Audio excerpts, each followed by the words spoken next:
Hello friends, আজকে রান্না হবে জাম আলুর দম। পেঁয়াজ রসুন ছাড়া একদম নিরামিষ, তবে সেদ্ধ করে করব না, ছিলে নিয়েই করব। আলুগুলোকে ছিলে নিয়েছি, এখানে মটরশুঁটি নিয়েছি, কাজু আর কাঁচা লঙ্কা, সাথে একটু তিল দিয়ে দিলাম। কুচি করে রেখেছি টমেটো, সেটাকেও দিয়ে দিলাম।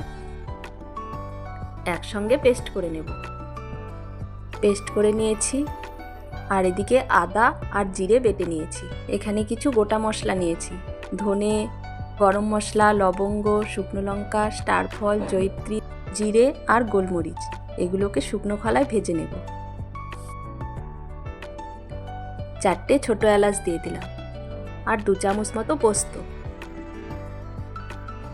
হালকা করে একসঙ্গে ভেজে নিলাম, পরে গুঁড়ো করে নেব।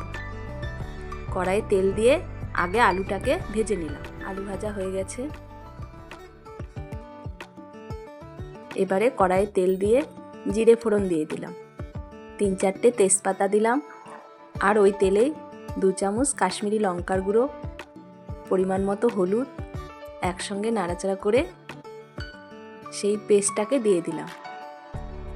কাজু, কাঁচা লঙ্কা, টমেটোর পেস্টটা করে রেখেছিলাম, সেটা দিয়ে দিলাম। একটু নাড়াচাড়া করে আদা জিরে বাটাটাও দিয়ে দিলাম। স্বাদ মতো লবণ দিলাম। মশলাটাকে একটু কষিয়ে নেব। মশলা থেকে তেল ছেড়ে দিলে ভেজে রাখা আলুটাকে ছেড়ে দিলাম।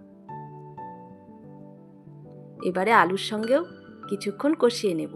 সামান্য একটু জল দিয়ে দিলাম, আলুটা সেদ্ধ হবে।